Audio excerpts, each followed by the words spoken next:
Everyone, welcome back to Allen JEE और Tejas mark 2 में आज मैं लेकर आया हूं मैग्नेटिक इफेक्ट्स ऑफ करंट के पीवाई क्यूज। तो बिना किसी देरी के साथ शुरुआत करते हैं प्रीवियस ईयर क्वेश्चन के सॉल्यूशंस की। और आपको बहुत कुछ सीखने को मिलने वाला है यहां पर, और आपको एकदम बेहतरीन करेक्ट सॉल्यूशन मिलेगा जिससे आप अपने जेई एडवांस की तैयारी में भी उसको यूटिलाइज कर पाएंगे। तो पहला क्वेश्चन जो हमने लिया है बच्चों, वो लिया है जेई एडवांस 2014 का। और क्वेश्चन क्या कहता है उसको समझते हैं और फिर एक फिगर ड्रॉ करते हैं प्यारी सी और इस क्वेश्चन को सॉल्व करते हैं। तो क्वेश्चन में क्या बोला गया है that there are two parallel wires in the plane of the paper at distance x naught apart. Okay, a point charge is moving at the speed u between the wires in the same plane at a distance x1 from one of the wires। तो बच्चों plane ये रहा paper का, इसके अंदर दो parallel infinite wires हैं और इनके बीच की दूरी दे रखी है x नॉट। अब वायर वन से कुछ दूरी पर दैट इज x1 दूरी पर एक पार्टिकल है जो मूव कर रहा है विद स्पीड u। ठीक है, तो instead of drawing wires like this, भाई इस प्लेन में है ना, तो आप वायर ऐसे ड्रॉ करोगे और बीच में उसको लोगे। मैं क्या कर रहा हूं, प्लेन ऑफ पेपर ऐसा मान लेते हैं, this is the plane of paper. अगर ये प्लेन ऑफ पेपर मान लिया तो वायर्स कुछ ऐसे होंगे बेटा। जब वायर्स ऐसे होंगे तो हम उसको कैसे रिप्रेजेंट करेंगे, क्रॉस और डॉट से। अभी मुझे ही नहीं बताया गया कि वायर के अंदर करंट कैसे फ्लो कर रहा है, तो मान लेता हूं कि दो वायर्स हैं, ये रहा एक वायर और ये रहा दूसरा वायर। अभी के लिए मैंने दोनों में करंट का जो डायरेक्शन है वो सेम मान लिया है, इनटू द प्लेन मान लिया है। अगर बाद में कुछ चेंजेस रहेंगे तो मैं उसको करेक्ट कर दूंगा, है ना, कोई प्रॉब्लम की बात नहीं है। तो ये रहा वायर वन और इससे x नॉट दूरी पर ये रहा वायर टू, सॉरी इससे x नॉट दूरी पर अपने पास है वायर टू। बार बार x नॉट लिख रहा हूं मैं।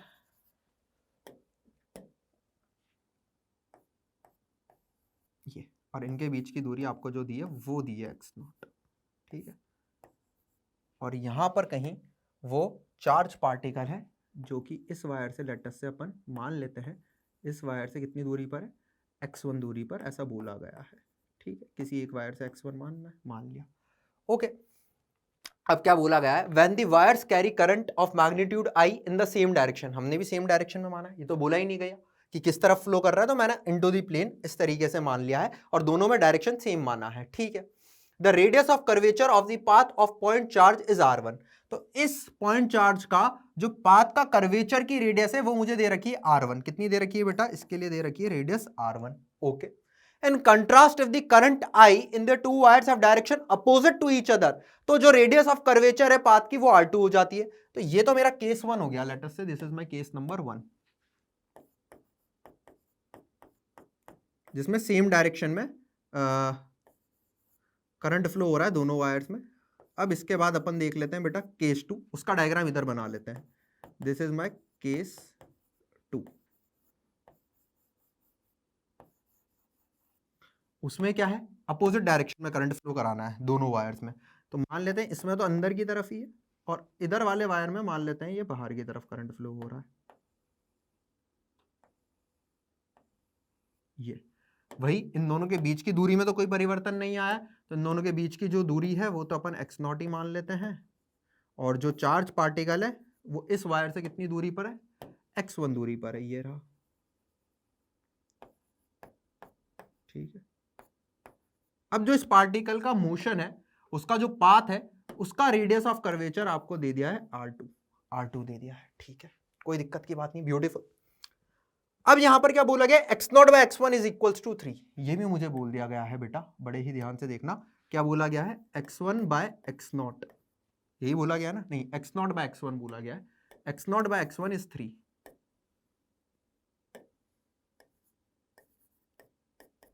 ये दिया है 3। इसका मतलब यहां पर x naught is equals to 3 times of x1, ये है। तो x1 की वैल्यू कितनी हो गई बेटा, ये हो गई x नॉट बाय 3। बड़े ही ध्यान से समझना। तो यहां पर ये दूरी कितनी होगी प्यारे बच्चों, ये दूरी 2x नॉट बाय 3 हो जाएगी, इसमें तो कोई शक है ही नहीं, 2x नॉट बाय 3। और ये दूरी भी कितनी हो जाएगी, ये भी हो जाएगी 2x नॉट बाय 3, क्योंकि ये हो गई है x नॉट बाय 3।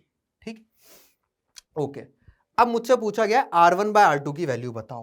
ओहो, हमको बताना है R1 बाय R2 कितना होगा, ये पूछा गया R1 बाय R2। तो बेटा अगर इन दोनों केसेस में अपन ध्यान से देखें तो इन दोनों केसेस में आपको क्या दिख रहा है। अगर मैं रेडियस की बात करूं तो सबसे पहले रेडियस का फॉर्मूला देखते हैं। एक मैग्नेटिक फील्ड में जब पार्टिकल मूव करेगा तो आर की वैल्यू क्या बताएंगे अपन, आर की वैल्यू हो जाएगी बेटा mv बाई क्यू बी, ये तो आप दोनों ही जानते हैं, mv बाई क्यू बी हो जाएगी, है ना। आर की वैल्यू हो जाएगी mv बाई क्यू बी, ये तो आप सब लोग जानते ही हैं। अब बेटा यहां पर पार्टिकल सेम है दोनों केसेस में तो मास सेम है, पार्टिकल की स्पीड दोनों केसेस में सेम है तो v सेम हो गया, और q दोनों केसेस में पार्टिकल सेम है तो उस पर चार्ज भी सेम है। बस यहां पर क्योंकि दोनों वायर्स में करंट की डायरेक्शन सेम है और इस केस में दोनों वायर्स में करंट की डायरेक्शन अपोजिट है तो मैग्नेटिक फील्ड चेंज हो जाएगी इस पॉइंट पर इन दोनों केसेस में। तो मतलब जो रेडियस है वो केवल और केवल मैग्नेटिक फील्ड पर डिपेंड करेगी और वो भी इनवर्सली प्रोपोर्शनल होगी, ये मैं यहां से डिड्यूस कर सकता हूं। और अगर ऐसा आ चुका है मेरे पास तो बेटा अपन क्या लिख सकते हैं, अपन लिख सकते हैं कि R1 by R2 from here I can write R1 by R2 will be equals to B2 by B1। तो बस दोनों केसेस में अगर मैं मैग्नेटिक फील्ड निकाल लूं तो मेरे पास रेडियस का रेशियो आ जाएगा, यस और नो। तो इस केस में सबसे पहले केस 1 में मैग्नेटिक फील्ड निकालते हैं। केस 1 में अगर मुझे इस पॉइंट पर मैग्नेटिक फील्ड निकालनी है तो दिस इज इनफिनिट वायर जिसके अंदर करंट I बह रहा है, इसमें भी करंट I बह रहा है और इसमें भी करंट I बह रहा है, और इसकी दूरी x0/3 है, इसकी दूरी 2x0/3 है। तो डायरेक्शन देखते हैं बेटा, अगर इसमें करंट अंदर की तरफ बह रहा है तो इस पॉइंट पर जो मैग्नेटिक फील्ड की डायरेक्शन होगी, राइट हैंड की फिंगर्स को ओपन करोगे तो जो पाम है वो आपको डायरेक्शन देगा मैग्नेटिक फील्ड की, डाउनवर्ड डायरेक्शन में आ रही है। तो यहाँ पर जो मैग्नेटिक फील्ड की डायरेक्शन है वो कैसी है, due to this it is in downward direction, ये रही, ठीक है ना। इसको अपन बोल देते हैं BI ड्यू टू 1, है ना।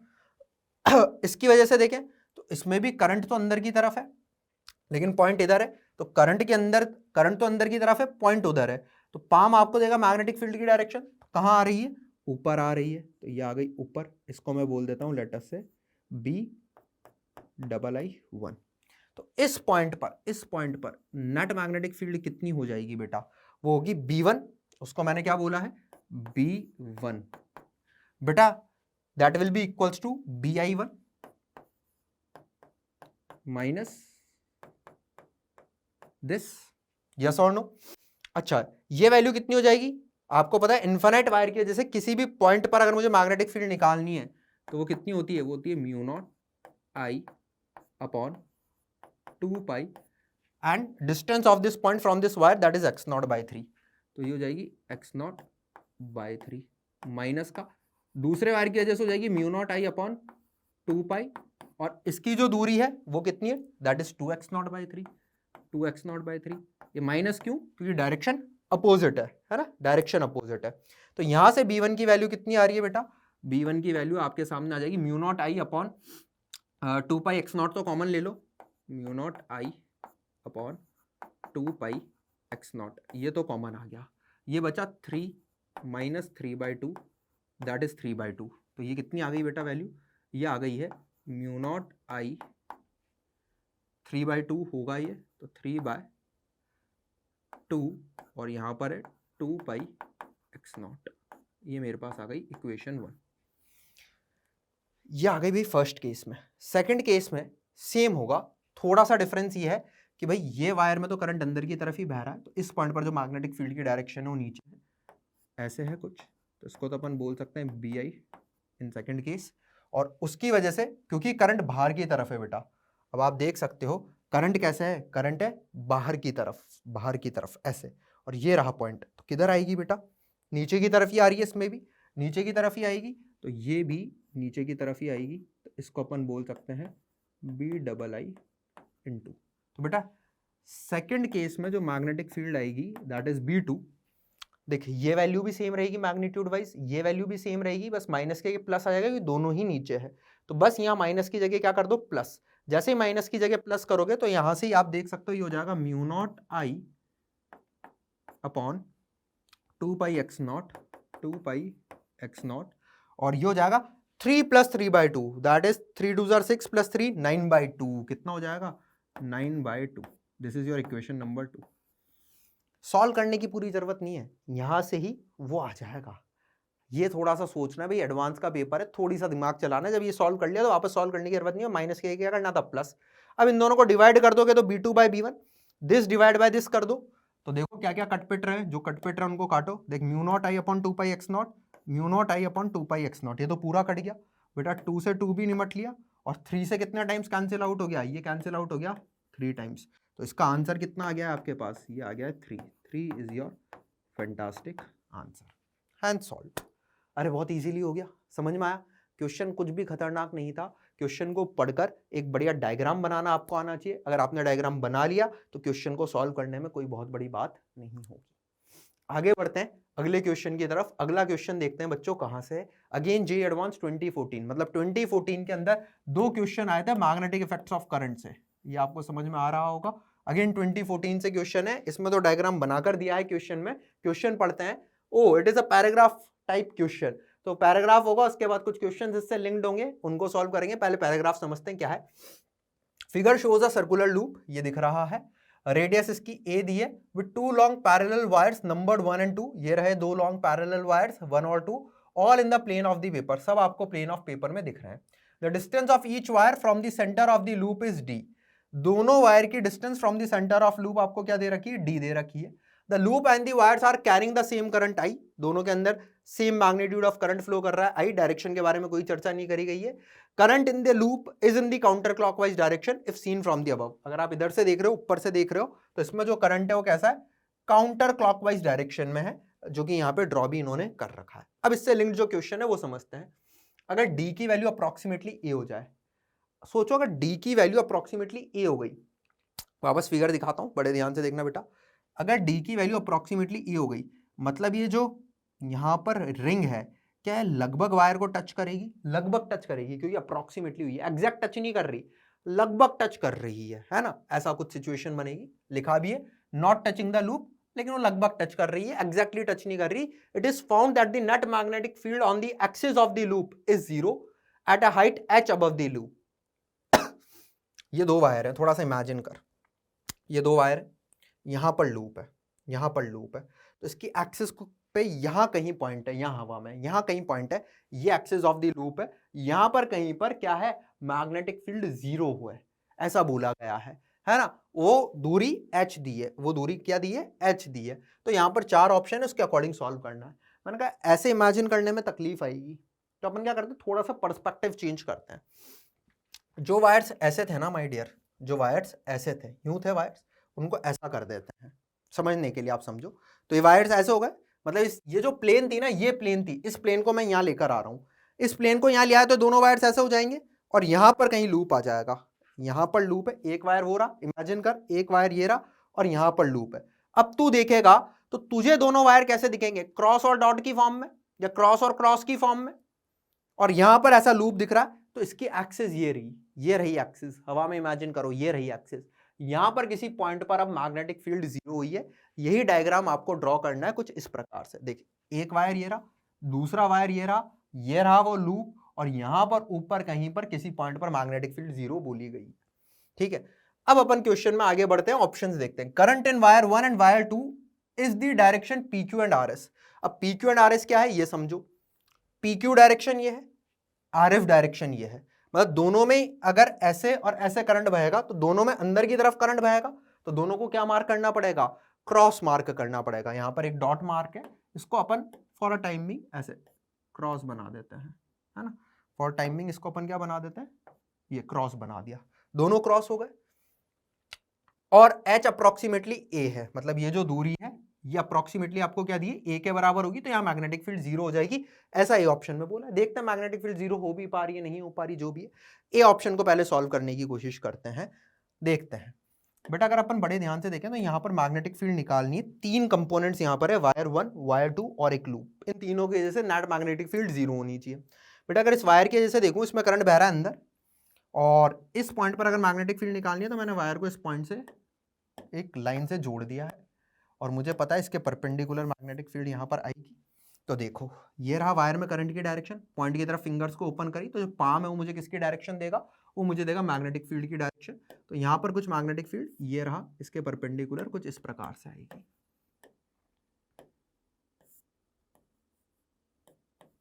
B1। इसमें भी करंट कैसे बह रहा है, अंदर की तरफ। तो इस वायर की वजह से भी अगर मुझे इस पॉइंट पर मैग्नेटिक फील्ड निकालनी है, ज्वाइन कर दिया स्ट्रेट लाइन से। अब देखो अंदर की तरफ है, ये इधर ओपन करा पॉइंट की तरफ फिंगर्स को, तो जो पाम है वो मुझे मैग्नेटिक फील्ड की डायरेक्शन दे रहा है, तो वो कुछ ऐसे आ रही है, वो कुछ ऐसे आ रही है। This is B2। अब अगर अपन बड़े ध्यान से सोचें तो समझना, ये एंगल अगर बेटा थीटा है तो ये एंगल 90 माइनस थीटा होगा। समझो ये पूरा एंगल 90 है, तो ये एंगल 90 माइनस थीटा। तो माय डियर स्टूडेंट्स, क्या ये एंगल थीटा हो जाएगा? ध्यान से देख, ये एंगल 90 माइनस थीटा है, ये एंगल 90 माइनस थीटा है, तो ये थीटा हो जाएगा, है ना। टाइम बिंग के लिए मैंने इसको मिटा दिया है, मैं केवल इतना सा दिखा रहा हूँ आपको ताकि ज़्यादा खिचड़ी ना पके एक ही डायग्राम में। समझो इसकी मैग्नेटिक फील्ड ऐसे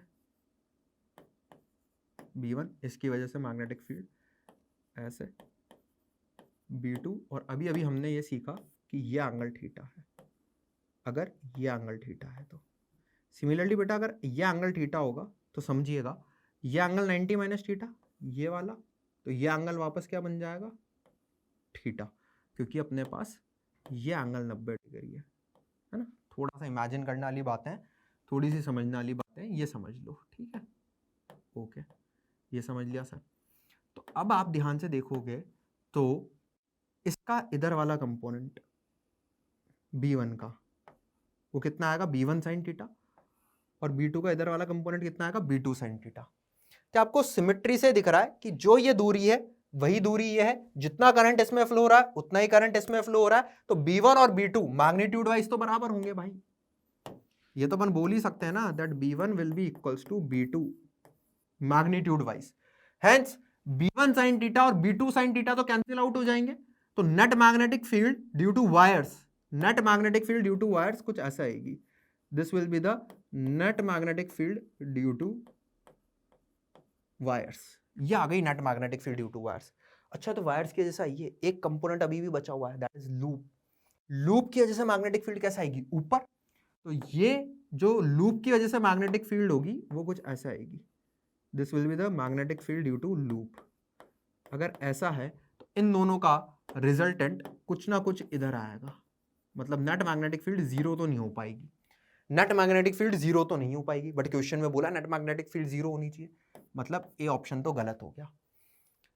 सेम सिचुएशन इधर भी है, डायरेक्शन PQ और RS में करंट फ्लो कराया गया है, तो इस क्वेश्चन का जो डी ऑप्शन है उसमें भी मैग्नेटिक फील्ड जीरो पॉसिबल नहीं है, नहीं है भाई, ये बात तो समझ में आ गई। तो इन दोनों को तो हटाओ, अब बात करते हैं B और C की। बेटा क्या मैं पूरा डिलीट कर दूं, पूरा डिलीट कर दूं, कोई दिक्कत तो नहीं है, मैंने पूरा डिलीट कर दिया है ना। अब B और C में देखो, करंट PQ मतलब ऐसे होगा इस वायर में, और SR मतलब उसमें बाहर की तरफ करंट होगा, इसमें अंदर की तरफ करंट है, उसमें बाहर की तरफ करंट होगा, ठीक है। हाँ सर, अब देखते हैं मैग्नेटिक फील्ड जीरो हो पाती है नहीं हो पाती, वरना क्वेश्चन ही गलत है। देखो इसके जैसे तो अभी अभी मैग्नेटिक फील्ड देखी थी, कैसे आई थी, ऐसे ड्यू टू वायर 1। इसकी वजह से मैग्नेटिक फील्ड कैसे आएगी, उसमें थोड़ा सा परिवर्तन आएगा, इसकी डायरेक्शन बदल दी है करंट की। तो देखो अब इसमें करंट कैसे बह रहा है, बाहर की तरफ। ये अपन ने फिंगर्स ओपन करी, थंब करंट की डायरेक्शन में फिंगर्स ओपन करी, तो मैग्नेटिक फील्ड किधर आ रही है, इधर को आ रही है, मतलब ये B2 कुछ ऐसा आएगा, ये आ गया B2 कुछ ऐसा। अब वही बात है, ध्यान से अगर आप समझेंगे बेटा, अगर ये एंगल थीटा है, ध्यान से समझ, ये एंगल कितना हो गया 90 माइनस थीटा, तो बेटा ध्यान से समझोगे तो आपको क्लियरली दिखेगा ये एंगल थीटा हो रहा है, दिख गया एंगल थीटा। हाँ सर, ये एंगल थीटा दिखना चाहिए भाई। इस लाइन को थोड़ा सा सीधा बनाने की कोशिश करते हैं, ये एंगल आपको थीटा दिख रहा होगा। सिमिलरली अगर बेटा ये एंगल थीटा होगा तो बाय सिमेट्री आप देख सकते हो ये एंगल भी थीटा होगा, सेम है ना। तो अब आप ध्यान से सोचो, तो B2 का इधर कंपोनेंट कितना आएगा बेटा, B2 cos थीटा, और B1 का इधर कंपोनेंट कितना आएगा बेटा, B1 cos थीटा। और आपको पता है B1 और B2 मैग्नीट्यूड वाइज क्या है, बरोबर B1 is equals to B2 magnitude wise, तो कैंसिल आउट हो जाएंगे। तो अब नेट मैग्नेटिक फील्ड जो B की वजह से बचेगी वो किधर बचेगी, सॉरी जो वायर्स की वजह से बचेगी, net magnetic field due to wires, वो बचेगी नीचे की तरफ, net magnetic field due to wires. और इस लूप की वजह से जो मैग्नेटिक फील्ड है वो किधर है माय डियर? लूप की वजह से मैग्नेटिक फील्ड, लूप की वजह से मैग्नेटिक फील्ड है ऊपर, ये रही magnetic field due to loop. अब अगर लूप की वजह से जो मैग्नेटिक फील्ड का मैग्नीट्यूड है और वायर्स की वजह से जो नेट मैग्नीट्यूड है मैग्नेटिक फील्ड का, दोनों बराबर हो जाएं तो क्या नेट जीरो हो जाएगा? B due to the loop should be equals to B due to the wires. अगर ऐसा है, this implies that the net magnetic field will be zero at this point। मतलब यहां पर तो पॉसिबिलिटी है। अब अगर ये पॉसिबिलिटी है तो अब चेक कर लेते हैं कि ये दूरी कितनी होगी। अब ये दूरी मुझे यहां पर कितनी दी है? h, ये डिस्टेंस दी है h। ओहो, वापस ड्रॉ कर लेते हैं, कोई दिक्कत की बात नहीं। ये आपको अब h दिया है, अब ध्यान से समझना, पूरा हटा दिया है, लेकिन अब आप समझो कि ये आ रहा है ड्यू टू वायर्स, ताकि इजी रहे आपको समझने के लिए।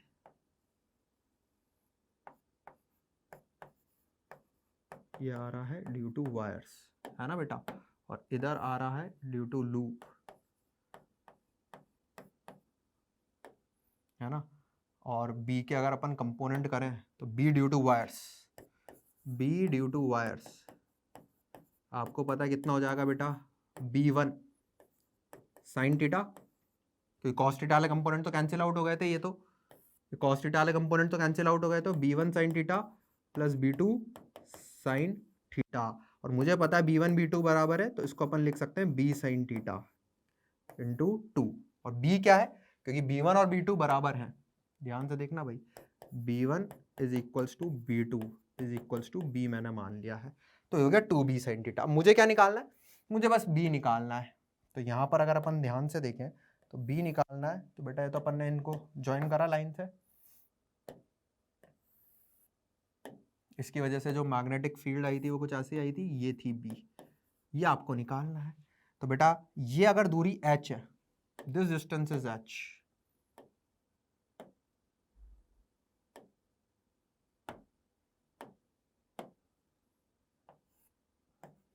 समझना थोड़ा सा, ये डिस्टेंस h है और ये डिस्टेंस कितनी है?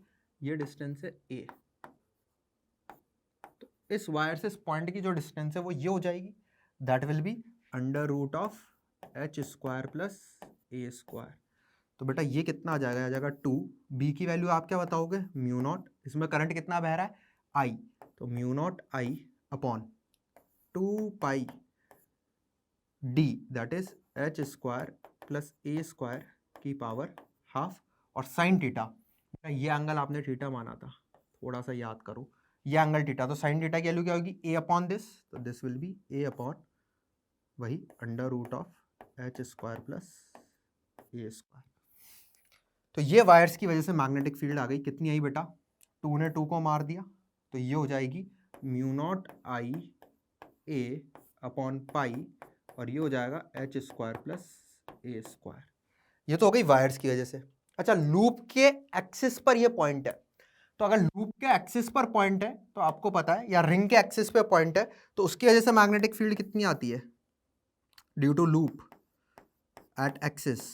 तो ये हो जाएगी mu not I R square that is A square upon, यहाँ पर क्या आएगा बेटा? 2, और ये हो जाएगा, ये कितना है बेटा? h, और ये कितना है? a, तो हो जाएगा h square plus a square की पावर में 3/2।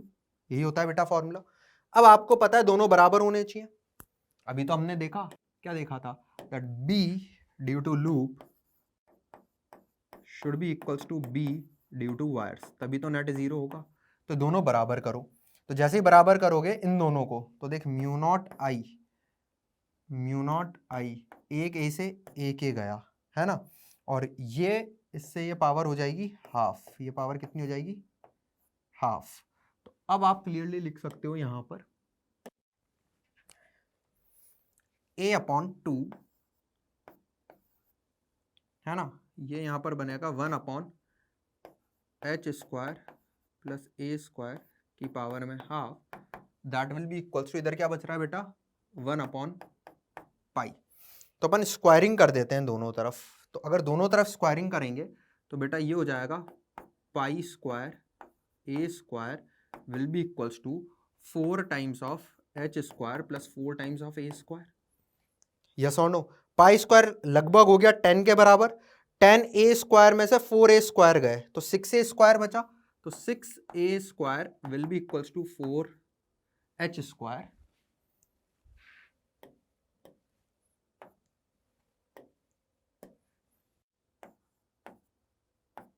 तो यहां से h की वैल्यू निकल कर आ जाएगी। h की वैल्यू कितनी आएगी? 3/2 मतलब 1.5, तो root 1.5 a, root 1.5 a which is approximately root 1.5 कितना हो जाएगा? अप्रोक्सीमेटली 1.2, तो 1.2 a के बराबर। तो अब देख लो h की वैल्यू रूट 1.2 a किस में दी है? सी ऑप्शन में दी है, तो करेक्ट हो जाएगा। समझ में आ गई बात? सिंपल सी बात थी। अरे बोलो क्लैरिटी है? कैसे अपन ने 3 को गलत करा और 1 को सही? क्लियर? फॉर्मूलाज याद होंगे तो कुछ भी नहीं है, थोड़ा सा थिंकिंग करो, अपने आप आंसर आएगा। आगे बढ़ते हैं इसी पैराग्राफ का अगला क्वेश्चन। तो पैराग्राफ देखने की तो जरूरत नहीं है, क्वेश्चन पढ़ते हैं।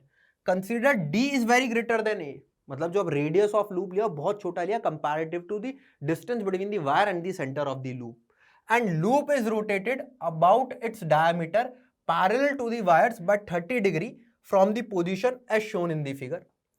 If the current in the wires are in the opposite direction, the torque on the loop at its new position will be, assume that the net field due to wires is constant over the loop. अब भैया clearly बोल दिया है ना, D is very greater than A। अगर D इस A के comparative बहुत बड़ा और ये A बहुत छोटा है, तो इस लूप के लिए लगभग अपन क्या मान सकते हैं? मैग्नेटिक फील्ड को कांस्टेंट मान सकते हैं। वो इन्होंने ब्रैकेट में भी लिख दिया, बट वो इससे ही मुझे समझ में आ गई थी बात, इस पॉइंट से, ठीक है ना। अब इसको इस डायमीटर के अबाउट रोटेट कर दिया कितने से? 30 डिग्री से, ठीक है। तो आपसे पूछा गया टॉर्क। अब टॉर्क को कैसे लिखेंगे भाई? एक लूप पर लगने वाला टॉर्क कितना होगा?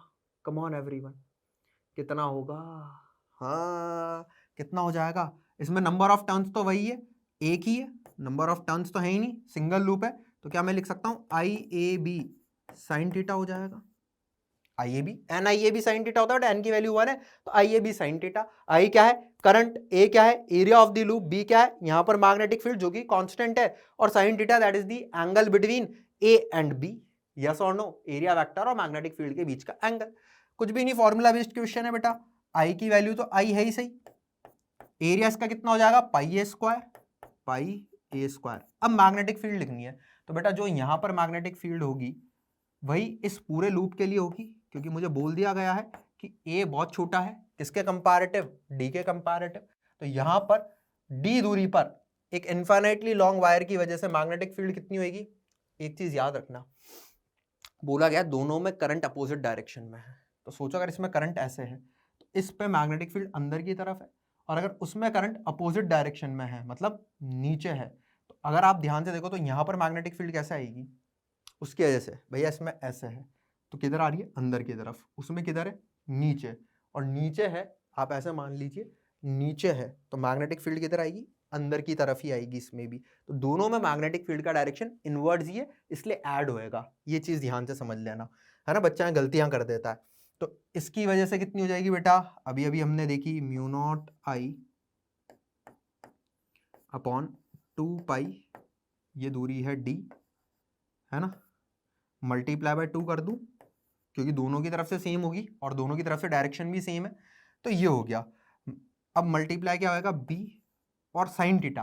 अब इसको अगर 30 डिग्री से रोटेट कर दिया तो मैग्नेटिक फील्ड तो अंदर की तरफ है, और इसको अगर 30 डिग्री से रोटेट कर दिया तो मैग्नेटिक फील्ड और इसके एरिया वेक्टर में एंगल कितना हो जाएगा? 30। तो साइन 30 हो जाएगा हाफ। साइन 30 कितना हो जाएगा बेटा? हाफ हो जाएगा। अब यहाँ पर जो जो कट पिट रहे हैं उनको काटो पीटो और आगे बढ़ो। तो देख 2 ने 2 को काट दिया, एक पाई से एक पाई भी मर गया, है ना, और कुछ तो कट नहीं रहा, नहीं कट रहा।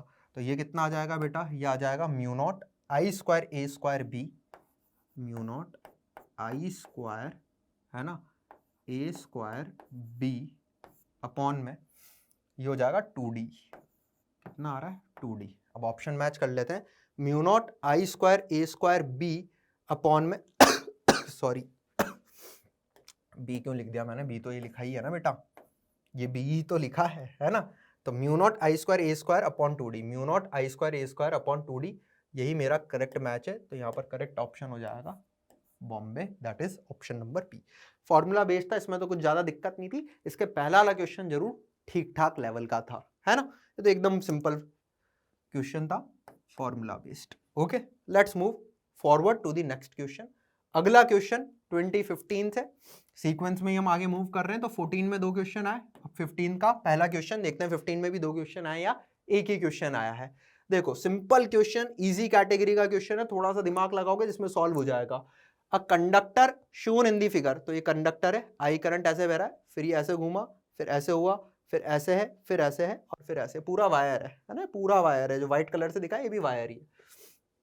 Carrying constant current I is kept in XY plane in a uniform magnetic field. ये जो प्लेन है बेटा ये XY है ना, आप ये मान लीजिए ये x एक्सिस है, ये y एक्सिस है, this is the x axis, this is the y axis, ये यूनिफॉर्म मैग्नेटिक फील्ड में रखा हुआ है, वो मुझे B दिए। If F is the magnitude of total magnetic force acting on the conductor, इस पे लगने वाला टोटल मैग्नेटिक फोर्स आपको F दिया है, तो करेक्ट स्टेटमेंट बतानी है। तो भाई मैग्नेटिक फोर्स का फॉर्मूला क्या होता है, अरे बोलो, I L क्रॉस B,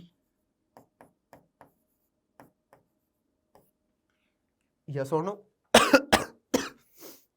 हाँ सर यही होता है। और L को क्या अपन L इफेक्टिव लिख सकते हैं कि इनिशियल पॉइंट को लो, फाइनल पॉइंट को लो, ये तो आपने पढ़ रखा है, और इनको एक स्ट्रेट लाइन से जोड़ दो तो वो मेरा L इफेक्टिव बन जाएगा। तो L क्या है, L इफेक्टिव, वो कितना आ रहा है बेटा, L plus 2R plus L। तो अगर मैं L इफेक्टिव की बात करूं यहां पर, तो L इफेक्टिव हो जाएगा 2L प्लस 2R, जिसको अपन लिख सकते हैं 2 कॉमन ले लें तो L प्लस R, है ना, 2 इंटू L प्लस R, ये हो गया। कोई दिक्कत की बात नहीं है, कोई परेशानी नहीं है।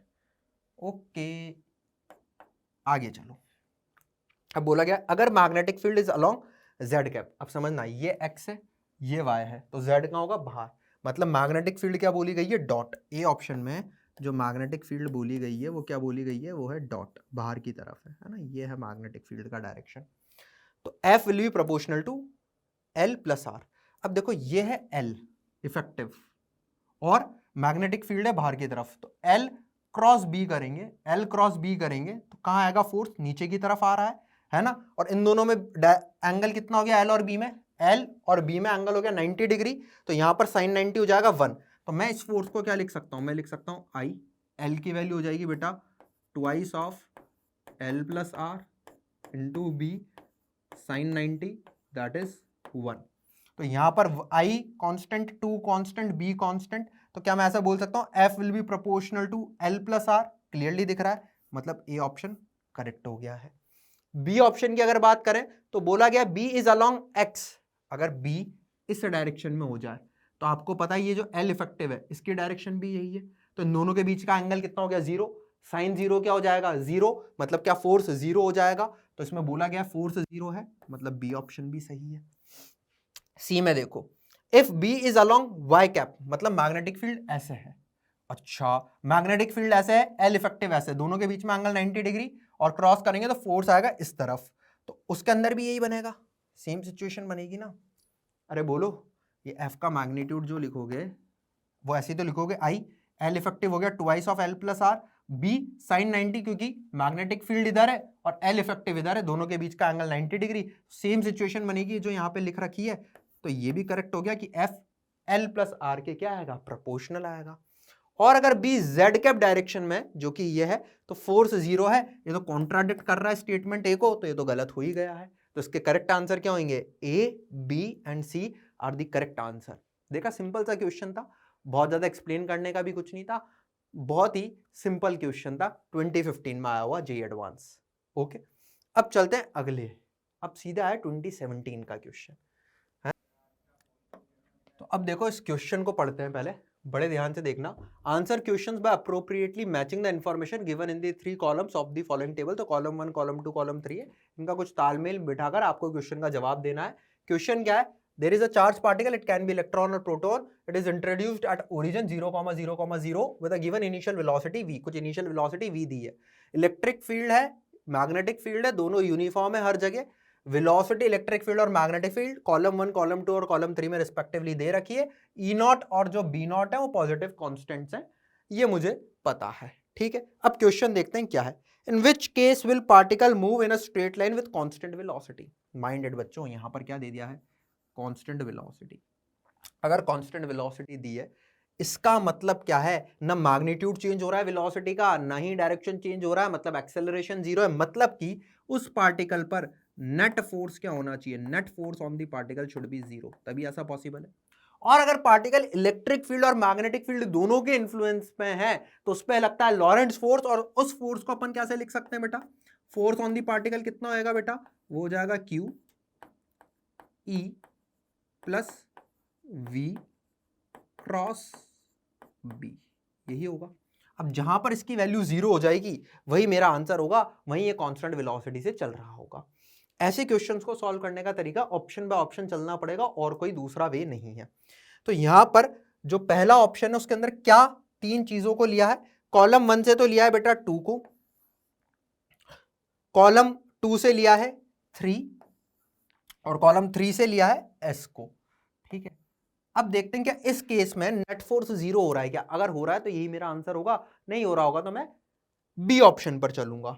तो देखते हैं बेटा, यहां पर y x और y ऐसा कुछ दे रखा है, मतलब डायरेक्शंस दे रखी है, y cap x cap y cap. तो अपन यहां पर मान लेते हैं समझने के लिए कि ये मान लो आपकी x कैप डायरेक्शन रही, ये आपकी y एक्सिस है तो ये y कैप डायरेक्शन रही, और ये आपकी z एक्सिस है तो ये z कैप डायरेक्शन रही, कुछ ऐसे मान लेते हैं कन्वेंशन अपना। ठीक है, अब बड़े ध्यान से देख, इलेक्ट्रॉन को जो वेलोसिटी दी है, पहले बात तो इलेक्ट्रॉन है, अब इसको जो वेलोसिटी दी है वो दी है वाई कैप डायरेक्शन में।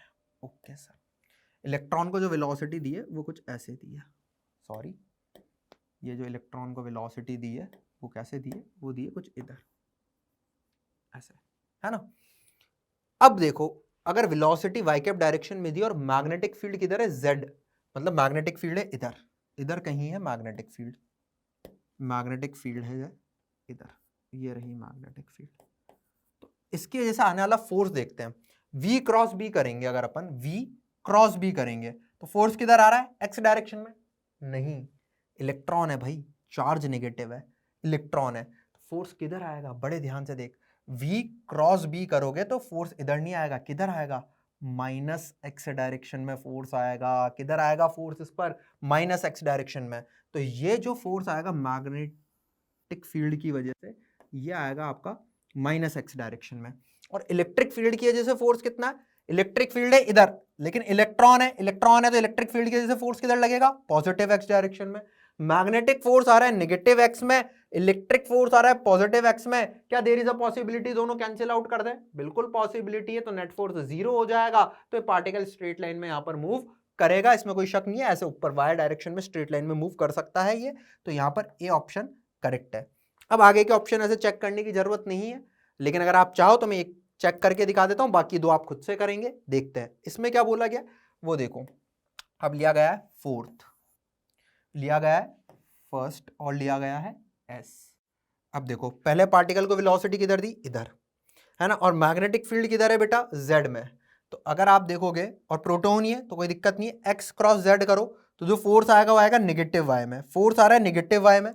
और इलेक्ट्रिक फील्ड किधर है बेटा, इलेक्ट्रिक फील्ड है जेड में, ये दे रखी ना, इलेक्ट्रिक फील्ड किधर है, जेड में, और फोर्स आ रहा है नेगेटिव वाई में। अगर नेगेटिव वाई में मैग्नेटिक फोर्स आ रहा है, जिधर इलेक्ट्रिक फील्ड है उधर इलेक्ट्रिक फोर्स होगा, वो जेड में आएगा, तो जेड में आएगा इलेक्ट्रिक फोर्स, मैग्नेटिक फोर्स आएगा नेगेटिव वाई में, तो नेट फोर्स जीरो होगा नहीं, मतलब यहां पर एक कांस्टेंट वेलोसिटी से चलेगा नहीं। सिमिलरली आप ऑप्शन सी और डी भी चेक कर सकते हैं, लेकिन आंसर आ चुका है तो आगे करने की जरूरत नहीं है, बट अगर आप चाहें अपनी प्रैक्टिस के लिए तो do option C and D also. अब चलते हैं अगले क्वेश्चन की तरफ। इसी का अगला क्वेश्चन क्या है, in which case will the particle describe a helical path with axis along the positive Z direction, axis positive Z direction में होनी चाहिए बेटा, ये बोला गया है। अब ध्यान से समझो, अपन ऐसा करते हैं, इसको मान लेते हैं जेड डायरेक्शन, है ना, ये जेड हो गई, ओके, ये मान लेते हैं एक्स, तो एक्स क्रॉस वाई करेंगे तो वाई बाहर ले लेते हैं, तभी जेड ये बनेगा, है ना, ये ले लेते हैं वाई, ये ले लेते हैं एक्स क्रॉस वाई जेड, सही है ना, ऐसे ले लेते हैं, ठीक है। तो ये जो हेलिकल पाथ यहां पर मूव करेगा ये कुछ इस तरीके से करना चाहिए ना, इसकी जो एक्सिस होनी चाहिए वो z होनी चाहिए, ऐसा बोला गया है, एक्सिस z होनी चाहिए, ठीक है, with axis along the z direction. और ये जो सर्कुलर मोशन करेगा ये xy प्लेन में होगा, सर्कुलर मोशन xy में z में आगे मूव कर रहा है, तो हेलिकल पाथ ऐसा आएगा कि इसकी एक्सिस हो जाएगी z, ये मैंने यहाँ ड्रॉ कर दिया है, ठीक है। वही चेक करना है, ऑप्शन वाइज चलना पड़ेगा भाई। सबसे पहला ऑप्शन में क्या बोला गया है, यहाँ से उठाओ सेकंड, कॉलम 1 से, इधर से भी उठाओ सेकंड, और कॉलम 3 से उठाओ बेटा r। कौन सा उठाओगे, r। देखते हैं क्या सिचुएशन बनती है। इलेक्ट्रॉन है बेटा, उसको वेलोसिटी दी गई है y में, ये वेलोसिटी दी गई है, ठीक है। अगर बेटा y में, अब समझो यहां पर अगर ये हेलिकल पाथ ले रहा है तो जो मैग्नेटिक फोर्स होना चाहिए क्या वो xy प्लेन में ही होना चाहिए, तभी तो सर्कुलर मोशन xy प्लेन में होएगा, अगर मैग्नेटिक फोर्स xy प्लेन में ही रहेगा तो, है ना। अब z डायरेक्शन में हो सकता है इलेक्ट्रिक फील्ड की वजह से फोर्स हो, तो ये नॉन यूनिफॉर्म पिच के साथ हेलिकल पाथ लेगा, और अगर इलेक्ट्रिक फोर्स नहीं है z डायरेक्शन में तो यूनिफॉर्म पिच के साथ चलेगा हेलिकल मोशन में, ठीक है। अब बड़े ध्यान से देखिए, इलेक्ट्रॉन की वेलोसिटी दी है y डायरेक्शन में, और मैग्नेटिक फील्ड भी किधर है बेटा, y डायरेक्शन में ही है। अगर दोनों ही y डायरेक्शन में है तो मैग्नेटिक फोर्स तो जीरो हो गया, दोनों ही y डायरेक्शन में है तो मैग्नेटिक फोर्स तो क्या हो गया, जीरो। केवल क्या बचेगा इसके पास, इलेक्ट्रिक फोर्स बचेगा, इलेक्ट्रिक फील्ड की वजह से, है ना। तो ये ऑप्शन तो मुझे नहीं लग रहा है यहां पर सेटिस्फाई करेगा, क्योंकि इस केस में पार्टिकल के पास वेलोसिटी ऐसे है और इलेक्ट्रिक फील्ड किधर है, पीछे की तरफ है, तो पार्टिकल कुछ देर तक आगे चलेगा, फिर टर्न होकर y एक्सिस पे ही मूव कर जाएगा पीछे की तरफ, है ना। ये बात मुझे यहां पर समझ में आ रही है, तो ये तो गलत हो गया। अब बी को देखते हैं भाई, बी के अंदर क्या बोला गया है, बड़े ध्यान से देखो, पहले से उठाओ फोर्थ, यहां से उठाओ सेकेंड ही, और यहां से उठाओ r। अब देखो क्या होने वाला है, 2E0 बाई B0 x, मतलब जो प्रोटॉन है उसको वेलोसिटी दी है x डायरेक्शन में, ऐसे वेलोसिटी दी है, ठीक है। और मैग्नेटिक फील्ड किधर है, मैग्नेटिक फील्ड है y में।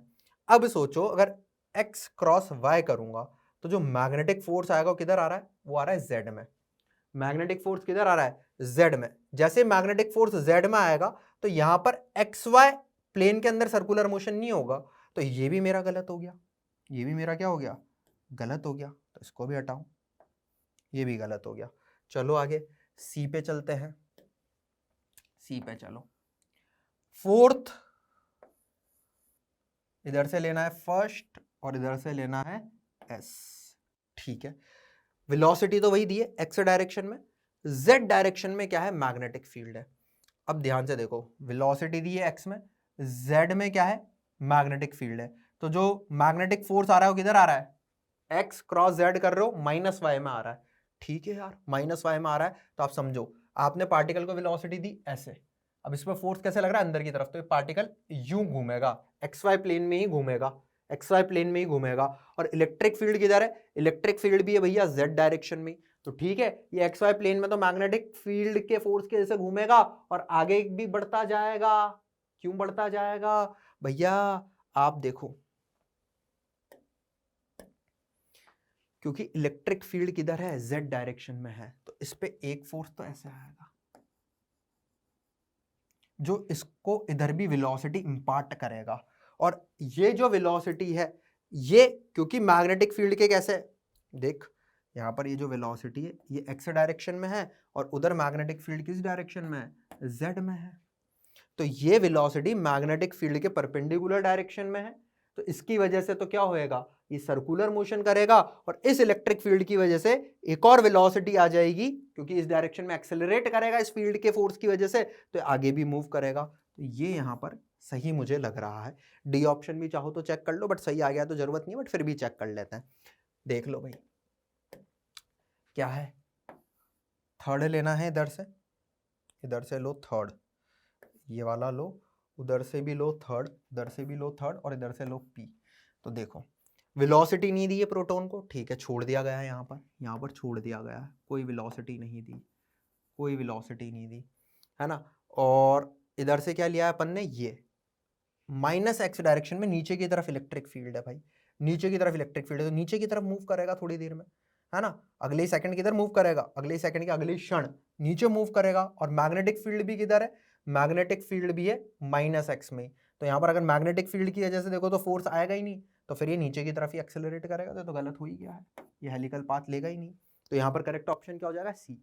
कुछ इस तरीके से आपको चेक करना है। ये क्वेश्चंस लेंदी जरूर होते हैं, लेकिन ये आपकी एक्यूरेसी बढ़ा देते हैं, क्योंकि यहाँ पर आप बहुत इजीली आंसर फाइंड कर लेते हो। ठीक है, 3 गलत भी कर दोगे ना तो अपने आप जो बचेगा वो सही बचेगा, तो ऐसे भी सोच सकते हो। आओ भाई अगला क्वेश्चन देखते हैं। In which case would the particle move in straight line along the negative direction of Y axis, that is it will going to move along negative Y. Straight line में चलना चाहिए, चाहे एक्सेलरेट करे, लेकिन negative Y में straight line में चलना चाहिए, ये बोला गया है। ठीक है भाई, कोई दिक्कत की बात नहीं है, एक एक उठाते हैं। Fourth second S, fourth second और एस उठा लो। देखो भाई फोर्थ में बोला गया कि वेलोसिटी किधर है? एक्स डायरेक्शन में है। भाई अपन ऐसे ही मान लेते हैं एक्स वाई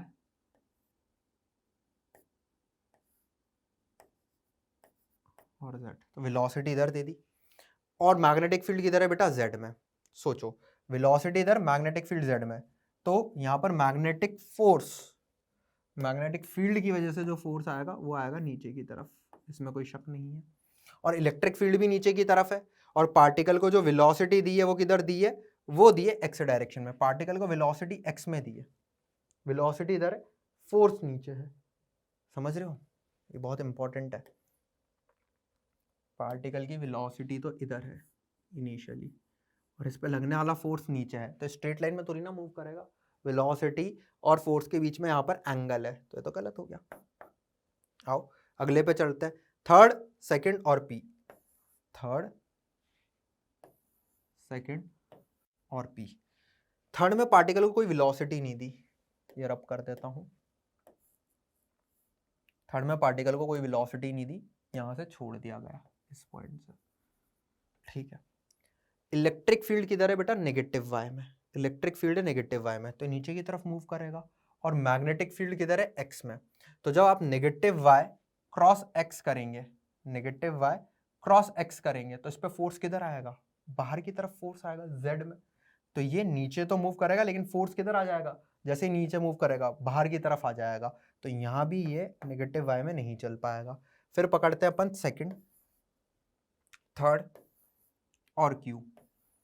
देखो सेकंड, थर्ड और क्यू पकड़ते हैं। यहां पर वेलोसिटी किधर दी है? वाई में, है ना। अगर वाई में वेलोसिटी दे दी है तो एक्स में मैग्नेटिक फील्ड है, तो बेटा इस पे फोर्स किधर आ रहा है? नेगेटिव जेड में। नेगेटिव जेड में इस पे फोर्स आ गया है मैग्नेटिक फील्ड का, तो ऑब्वियस सी बात है वाई डायरेक्शन में यहां पर मूव नहीं कर पाएगा, है ना।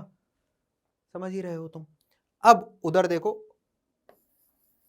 थर्ड पकड़ा है इधर से पकड़ा है सेकंड, और उधर से पकड़ा है आर।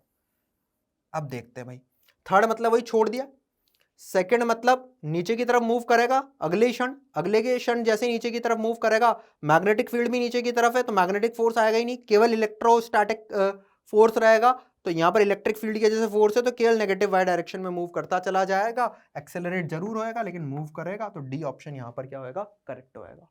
सिंपल क्वेश्चन था देखो, लेकिन ऐसे क्वेश्चन को सॉल्व करने का तरीका यही होता है, गो ऑप्शन बाय ऑप्शन, आप पहुंच जाओगे मंजिल पर। टाइम जरूर लगेगा, लेकिन मैं कह रहा हूं इसमें कि बच्चे गलती नहीं करते हैं, जनरली गलती होने के चांसेस बहुत कम रहते हैं।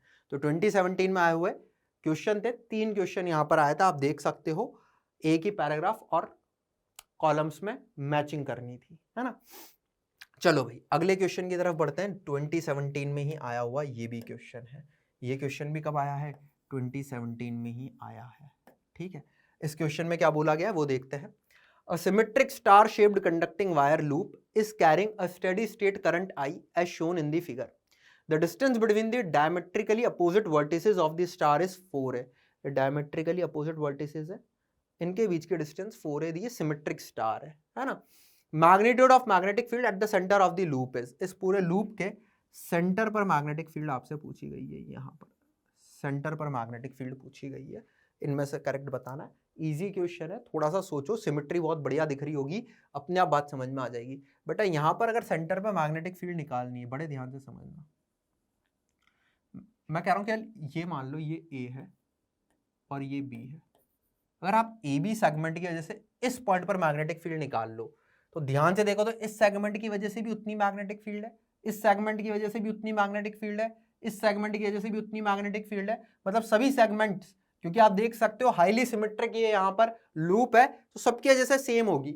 एक की वजह से निकाल लो, और कितने सेगमेंट है 1 2 3 4 5 6 7 8 9 10 11 12, 12 से मल्टीप्लाई कर दो आंसर। अरे एक की वजह से निकालनी, 12 से मल्टीप्लाई करना, आंसर आ जाएगा, कुछ भी नहीं है इस क्वेश्चन में। चलो देखते हैं कैसे करा जाए, देखते भी हैं, समझते भी हैं और सीखते भी हैं। बेटा ये 4a है, तो मुझे एक बात बताओ, ये डिस्टेंस कितनी होगी 2 है ना। अब मैं इस की वजह से निकालता हूँ, एक काम करता हूँ, मैं इसकी वजह से मैग्नेटिक फील्ड निकालता हूँ उसकी जगह, तो उसकी वजह से भी निकाल लो, उससे क्या ही फर्क पड़ेगा, तुम्हारी इच्छा है ना। इसकी वजह से निकालते हैं, इधर देख, ये दूरी भी कितनी हो जाएगी 2 है, इसमें कोई शक ही नहीं है। अबे ये 2a हो गया है तो वो भी तो 2a होगा सिमेट्री से, इसमें क्या सोचना, 2a है ना। अब तुम्हें पता है कोई भी, मैं इधर ड्रॉ करके दिखा देता हूँ तुम्हें, कुछ ऐसी सिचुएशन है कि ये करंट कैरिंग वायर है ना, ए बी, इसकी वजह से इस पॉइंट पर मैग्नेटिक फील्ड चाहिए, है ना, इस पॉइंट पर चाहिए, पी पॉइंट पर। तो आप कैसे निकालते हो बेटा मैग्नेटिक फील्ड, ये ज्वाइन कर देते हो, ये ज्वाइन कर देते हो, है ना, फिर ये दूरी मान लेते हो, लेटस से ये दूरी है d, है ना, और फिर क्या करते हैं, ये एंगल ले लेते हैं θ2, ये एंगल हो गया θ1।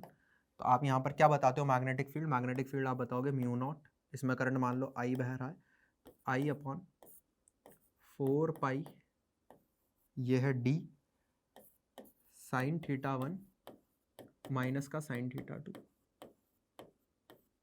कोई दिक्कत नहीं है, वही सिचुएशन वहाँ बन रही है, बस एंगल्स निकालने हैं θ1 और θ2, खेल खत्म हो जाएगा, है ना। सबसे पहले तो समझते हैं एंगल्स कैसे निकालें। बेटा अगर आप बड़े ध्यान से देखो तो ये ऐसे इनको ज्वाइन कर दें अगर अपन बाय चांस, तो तुम समझ पा रहे होंगे कितना हो रहा है ये टोटल एंगल कितना बन रहा है। बीच वाली लाइंस भी मत बनाओ तुम, तो ये लाइन भी मत बनाओ, ये देखो ये देखो ये देखो, तो 1 2 3 4 5 6, total 360 divide by 6, that will B 60 degree. तो बहुत सिंपल सी चीज आ गई ना कि ये एंगल अपने पास कितना आ गया बेटा, ये एंगल आ गया है 60 डिग्री, इसमें तो सोचने की बात नहीं है ना। 360 डिवाइड बाय 6 करोगे, ये एंगल आ गया 60 डिग्री। अब अगर अपन ध्यान से देखें तो मुझे ये एंगल और कैलकुलेट करना है, अगर मुझे ये एंगल मिल जाए तो काम बन जाए। तो ये एंगल कितना होगा 60 का आधा, ये हो गया 30 डिग्री, इसमें क्या सोच। और अगर आप ध्यान से देखो तो बेटा ये a है और ये भी a है, सब सिमेट्री से हो रहा है, ये पूरा 2 है ना, तो this is a, this is a, तो d की वैल्यू भी कितनी आ गई, d की वैल्यू आ गई a। अब ये वो पॉइंट p है, ये आपका वायर है, वही a b इसकी जगह इसको बोल लेते हैं, क्या ही फर्क पड़ रहा है।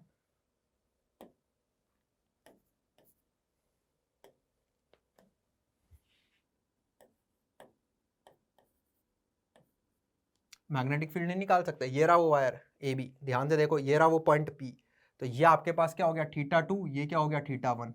तो मैं क्लियरली दिख रहा होगा बेटा, θ2 तो हो गया है 30 डिग्री, θ1 हो गया है 60 डिग्री, और d की वैल्यू कितनी दिख रही है a। ये सारी वैल्यूज उठाकर इधर पुट कर दो, एक की वजह से आएगा, 12 से मल्टीप्लाई कर दो, नेट मैग्नेटिक फील्ड का आंसर आ गया।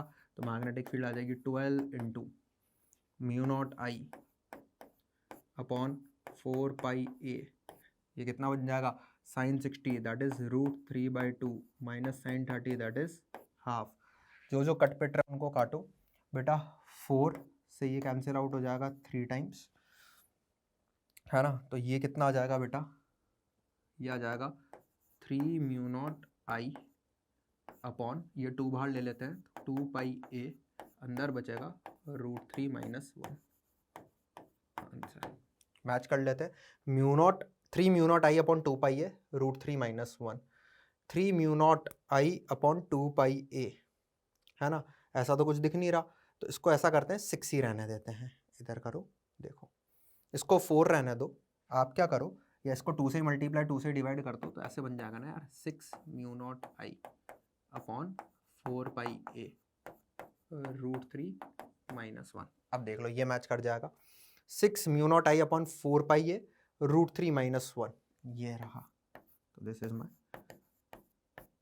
Correct answer.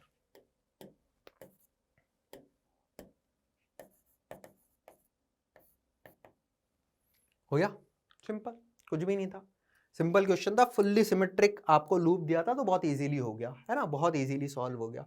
अब अपन आगे बढ़ते हैं अगले क्वेश्चन की ओर। अगला क्वेश्चन क्या है, बड़े ध्यान से देखना बेटा। अगला क्वेश्चन यहाँ पर है, अगेन जेईई 2017 में पूछा हुआ।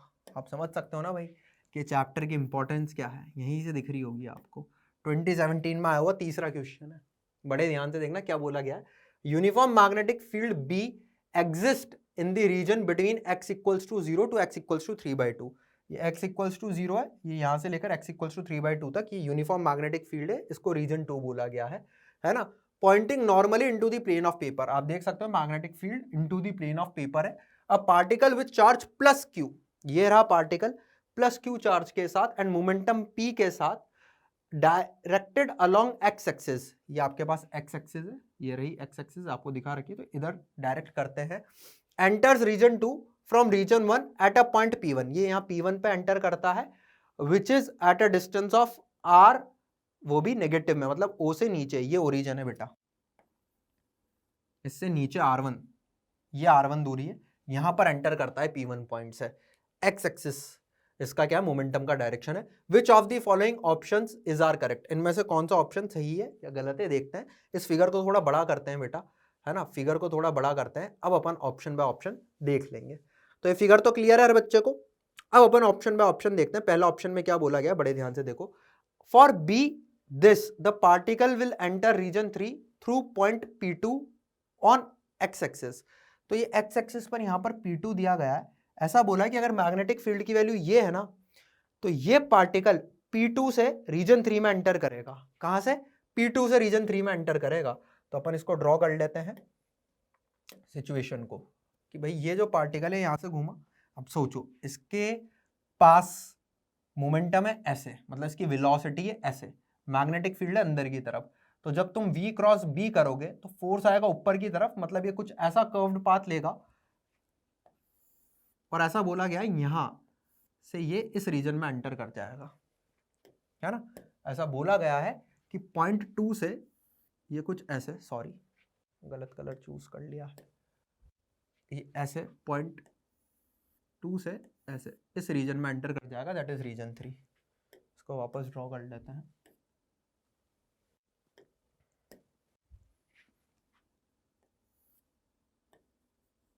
ऐसा बोला गया है। तो जो मैग्नेटिक फील्ड है वो मुझे बतानी है। अब बड़े ध्यान से देखना बेटा, मान लेते हैं ये यहां से एंटर करा, ये ऐसा कर्व पाथ पे और इधर निकल गया। तो जो इसकी इनिशियल वेलोसिटी वो ऐसे है। अगर इनिशियल वेलोसिटी ऐसे है और फाइनल वेलोसिटी ऐसे है, तो मेरे हिसाब से इसका सेंटर कुछ यहाँ पे लाया करेगा। भाई इनिशियल वेलोसिटी के परपेंडिकुलर होगी रेडियस, और आपको पता है सर्कुलर पाथ लेगा तो इसके भी परपेंडिकुलर होगी। रेडियस और वेलोसिटी के बीच में एंगल कितना होगा, 90 डिग्री होगा ना। तो इस पे और ये परपेंडिकुलर रहा, तो ये रहा सेंटर, यहाँ पे लाया करेगा। मेरी बात ध्यान से समझना बेटा, ये दूरी आपको R दी है ना। लेटर से ये दूरी Y है, मान लेते हैं ये दूरी कितनी है, Y है, ये दूरी Y है। ये डिस्टेंस आपको दे रखी है 3r/2 और ये है इसकी रेडियस R, यही रेडियस R है, ध्यान से देखो। या आप R को ऐसे भी तो लिख सकते हो, R will be equals to Y plus R, है ना। ये हो गई। अब अगर अपन बड़े ध्यान से देखें, मैं थोड़ा सा इसको मिटा कर अच्छे से बनाने की कोशिश करता हूं ताकि आपको सुंदर दिखे। ये ऐसे गया और ये यहाँ से बाहर निकल गया, है ना। इसके परपेंडिकुलर यहाँ पर ये पॉइंट है जो कि इसका सेंटर है, ये है R, ये है 3r/2, ये अपने को पता है ये दूरी है R और ये दूरी मैंने मानी है Y, तो ये पूरा भी R है, ये पूरी भी तो रेडियस है, जो ये है वही ये है। तो मैं R को ये लिखना चाह रहा था Y प्लस R, है ना, स्मॉल r को। और अगर अपन इस ट्राइंगल में देखें, इस पॉइंट को ए बोल देते हैं। AOP2 इन ट्राइंगल AOP2 ये राइट एंगल है। तो मैं क्लियरली बोल सकता हूँ, पाइथागोरस थ्योरम लगाएंगे तो अपन क्या लिख सकते हैं, that R square will be equals to Y square plus इसका स्क्वायर हो जाएगा 9r² 4। यही होएगा। हाँ सर यही होएगा। ठीक है, अब y की वैल्यू उठाकर इधर पुट कर देते हैं या r की वैल्यू पुट कर देते हैं तो y आ जाएगा। इट्स वन और दी सेम थिंग। तो r की वैल्यू यहाँ पुट कर देते हैं तो ये हो जाएगा y² plus r² plus 2yr will be equals to y² plus 9² 4। अब यहाँ पर जो जो कैंसिल आउट हो रहा है उसको उड़ाओ, ये और ये तो निमट लिया, इसको इधर ले आते हैं तो ये उधर चल जाएगा, ये इधर आ जाएगा तो ये हो जाएगा 2yr will be equals to 9 में से 4 गए तो 5r² 4। तो यहाँ से जो कट पिट रहा है उन्हें भी काटते हैं, एक r से एक r उड़ गया है ना। और तो यहाँ पर y की वैल्यू कितनी आ गई बेटा, y की वैल्यू आपको दिख रही होगी, ये आ गई 5r/8। ये मेरे पास y आ गया। अगर y 5r/8 आ गया तो मेरे पास रेडियस कितनी आ गई बेटा, रेडियस आ गई है 5 + 8 that will be equals to 13। Yes और नो? हाँ, अपॉन यही आएगा। y की वैल्यू उठाकर मैंने यहाँ पुट कर दी तो स्मॉल r आ गया 13r/8। ये मेरे पास बेटा स्मॉल r आ गया।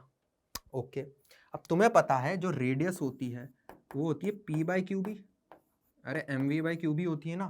तो यहाँ से मैग्नेटिक फील्ड कितनी आ जाएगी, ध्यान से देख प्यारे बच्चे, मैग्नेटिक फील्ड की वैल्यू, मैग्नेटिक फील्ड कौन सा कलर आ गया है, मैग्नेटिक फील्ड वो हो जाएगी p/qr।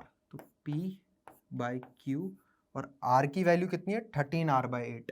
तो ये 13, ये 8 और ये r, ये मेरा आंसर आ गया। अगर ये मैग्नेटिक फील्ड होगी तो ये P2 पॉइंट से निकल जाएगा। देख लेते हैं, मैच कर लेते हैं। 8p/13qr, 8p/13qr मतलब ये ऑप्शन तो सही है। सिंपल, जो बोला गया मैं बस करता गया, अपने आप आंसर पे पहुंच गया। फिजिक्स में ये होता है, जो बोला जाए करते जाओ, अपने आप आंसर पे पहुंच जाओगे। ठीक है, अब बोला गया बी में, अगर बी की वैल्यू 2/3 p/qr से बड़ी हुई तो जो पार्टिकल है वो रीजन 1 में री एंटर कर जाएगा। अच्छा, ओहो हो बेटा, मैं इस वाले पार्ट को रिमूव कर रहा हूं, आप ये नोट कर लेना स्क्रीन पॉज करके, है ना। अब क्या बोला गया है कि आपको पता है एक होता है क्रिटिकल केस, है ना। आपको पता है जो रेडियस होती है वो होती है p/qb के बराबर। अब मैग्नेटिक फील्ड मोमेंटम का मैग्नीट्यूड तो चेंज नहीं कर पाएगी, तो यहां पर जैसे जैसे अपन मैग्नेटिक फील्ड को चेंज करेंगे ना तो ये रेडियस चेंज होता जाएगा। जैसे मैग्नेटिक फील्ड को चेंज करेंगे तो रेडियस चेंज होता जाएगा। अगर मैग्नेटिक फील्ड ज्यादा होगी तो रेडियस कम होगा, और मैग्नेटिक फील्ड कम होगी तो रेडियस ज्यादा होगा। तो आप ये समझो, अगर मैग्नेटिक फील्ड कम है तो ये इधर जा रहा है, फिर मैग्नेटिक फील्ड आपने क्या करी, बढ़ाई, बढ़ाई तो रेडियस कम होता गया, बढ़ाई तो रेडियस कम होता गया, बढ़ाई तो रेडियस कम होता गया, बढ़ाई तो रेडियस कम होता गया, बढ़ाई तो रेडियस कम होता गया। समझ पा रहे हो? तो एक यहां पर आपको क्रिटिकल केस दिख रहा होगा जो कि ये है, ये वाला, ये मैं बाकी सब रिमूव कर देता हूं, केवल क्रिटिकल केस छोड़ता हूं, केवल क्रिटिकल केस यहां पर ड्रॉ करता हूं। बड़े ध्यान से देखना, ये नहीं ड्रॉ नहीं हो पाया,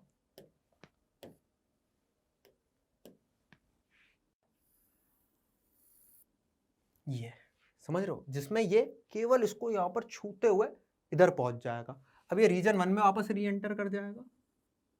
अगर मैग्नेटिक फील्ड इससे कम हुई, जैसा कि अभी अपन ने देखा था, R will be equals to p/qb, अगर मैग्नेटिक फील्ड इससे कम हुई तो रेडियस बढ़ेगा तो ये उधर भाग जाएगा, तो इससे ज्यादा ही मैग्नेटिक फील्ड होनी चाहिए। अगर इस वाले केस से ज्यादा मैग्नेटिक फील्ड है तो उस केस में तो ये रीजन 1 में एंटर करेगा ही करेगा। तो यही केस पर मैग्नेटिक फील्ड मुझसे पूछिए।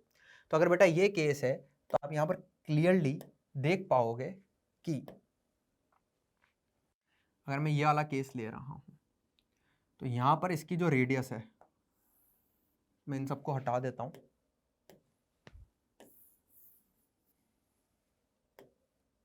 अब मैं आपको दिखाता हूं। बेटा यही तो इसकी रेडियस होगी, क्योंकि यहां पर वेलोसिटी ऐसे होगी उसके परपेंडिकुलर ये रहा वो A point, that is the centre of this circular path, और ये यहाँ पर इसकी रेडियस बन गई है।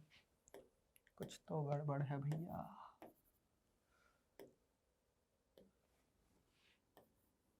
ये सेंटर है, ये इसकी रेडियस बन गई है, सिमिलरली ये इसकी रेडियस बन गई है। तो रेडियस कितनी हो गई? रेडियस हो गई बेटा 3r/2 के बराबर, है ना। तो रेडियस की वैल्यू अगर मैं 3r/2 पुट कर दूं, p आपको दे रखा है QB, तो यहाँ से b की वैल्यू कितनी आ जाएगी बेटा? b की वैल्यू आ जाएगी P2/3QR। अब आपकी जो मैग्नेटिक फील्ड है वो इसको अगर अपन B0 बोल दें, B0 से बड़ी होगी तो अपने आप ये किधर चल जाएगा? फर्स्ट रीजन में मूव कर जाएगा, है ना। ये क्रिटिकल केस अपन ने निकाल दिया ताकि ये फर्स्ट रीजन में मूव कर जाए। तो देख लेते हैं, ऑप्शन मैच कर लेते हैं। 2/3 P/QR सही आ रहा है, मतलब B भी सही है, ठीक है, क्लियर। आओ भाई सी ऑप्शन को देखते हैं। फॉर फिक्स्ड B, अगर B को फिक्स कर दिया जाए, particle of same charge Q and same velocity V, the distance between the point P1 and the point of re-entry in region 1 is inversely proportional to the mass of particle। अब देखो किस किस को fix करा है? B को fix कर दिया गया है, B चेंज नहीं होगा, चार्ज फिक्स है, चार्ज सेम नहीं होगा, वेलोसिटी चेंज नहीं होगी। तो जब ये पार्टिकल यहाँ पे एंटर करेगा तो उन्होंने बोला रीजन 1 में जाएगा, तो इस पॉइंट से ये एग्जिट मार रहा है। लेट अस से इस पॉइंट को Q बोल देते हैं। तो ये बोला गया है, ये जो डिस्टेंस है बेटा, ये डिस्टेंस क्या 2r के बराबर दिख रही है हर बच्चे को? ये डिस्टेंस 2r के बराबर होगी, डायमीटर होगा। तो ये जो डिस्टेंस है मतलब 2r जो है, बोला गया it will be inversely proportional to the mass of particle. Mass vary करा रहे हैं। अभी हमने क्या सीखा है, यहीं पे कर देते हैं इस क्वेश्चन को। तो अभी आपने देखा जो रेडियस होता है वो होता है P/QB। अरे यही होता है ना? हाँ सर, रेडियस होता है P/QB। इसको अपन क्या लिख सकते हैं? इसको अपन लिख सकते हैं, P को लिख सकते हैं mv/QB। P क्या है? मोमेंटम है ना, इसको लिख दो mv/QB। अब मेरी बात ध्यान से समझ बेटा, अगर ये mv/QB है माय डियर, तो Q को आपने फिक्स कर दिया, B को आपने फिक्स कर दिया, स्पीड भी फिक्स कर दी, है ना। तो जो रेडियस है it is proportional to mass, radius is proportional to mass. और ये क्या है? Twice of radius. तो क्या ट्वाइस ऑफ रेडियस भी प्रोपोर्शनल टू मास होगा? लेकिन यहां पर बोला गया इनवर्सली प्रोपोर्शनल टू मास, तो ये गलत हो गया। ये क्या हो गया? गलत हो गया है। सिंपल था एकदम। मैं इसको इरेज कर रहा हूं, आई होप आपको समझ में आ गया हो। नोट कर लेना स्क्रीन पॉज करके, या मैं ना इधर साइड में लिख देता हूं, radius will be equals to mv/QB, मतलब जो रेडियस है it is proportional to mass, तो 2r यानी कि d ये भी प्रोपोर्शनल हो जाएगा मास के, है ना। तो ये गलत हो गया। अब D option, when the particle re enters region 1 through the longest possible path in region 2, the magnitude of the change in its linear momentum between point P1 and the farthest point from y axis is P/√2। ओहो, ये देखते हैं भाई, है ना। मैं इस चीज को मिटाता हूं जो पहले से यहां पर सॉल्व है, और फिर अपन इसको देखते हैं। उन्होंने कहा जब ये लॉन्गेस्ट पाथ लेगा, लॉन्गेस्ट पाथ लेगा मतलब वही क्रिटिकल कंडीशन, यही लॉन्गेस्ट पाथ है। तो क्या बोला गया है कि यहाँ पर जो मोमेंटम होगा बेटा, वो आप क्लियरली देख सकते हो, यहाँ पर जो मोमेंटम होगा वो कुछ ऐसे होगा। This is the momentum P। Momentum के मैग्नीट्यूड में कोई चेंज नहीं आएगा, लेकिन डायरेक्शन चेंज होगी। अब यहाँ पर बोला गया है the magnitude of change in its linear momentum between P1 and the farthest point from y axis. बेटा ये y एक्सिस है, इससे फारदेस्ट पॉइंट पर पार्टिकल कहां पर है? यहां पर है। तो यहां पर इसका मोमेंटम कैसा होगा? यहां पर इसका मोमेंटम ऐसा होगा P। तो जो चेंज इन मोमेंटम है वो कितना हो जाएगा बेटा? फाइनल मोमेंटम ये रहा, इनिशियल मोमेंटम ये रहा, तो फाइनल माइनस इनिशियल करेंगे तो कुछ चेंज इन मोमेंटम जो आएगा वो क्लियरली देख सकते हो, √2p आ जाएगा मैग्नीट्यूड वाइज, है ना, √2p आ जाएगा। लेकिन यहाँ पर क्या बोला गया है? यहाँ पर बोला गया P/√2। तो बेटा ये ऑप्शन भी यहाँ पर क्या हो गया है? गलत हो गया है। दिस इज ऑल्सो तो यहाँ पे करेक्ट आंसर क्या हो जाएगा, ए और बी आपका करेक्ट आंसर होगा। आई होप आपको समझ में आ गए हैं सारे क्वेश्चन बहुत अच्छे से और बहुत ही क्लियरली। तो फिर अब अपन मिलते हैं, इसके आगे के क्वेश्चंस हम लेकर आएंगे पार्ट 2 के अंदर। पार्ट 1 यहीं खत्म करते हैं और पार्ट 2 में हम और क्वेश्चंस को सॉल्व करेंगे।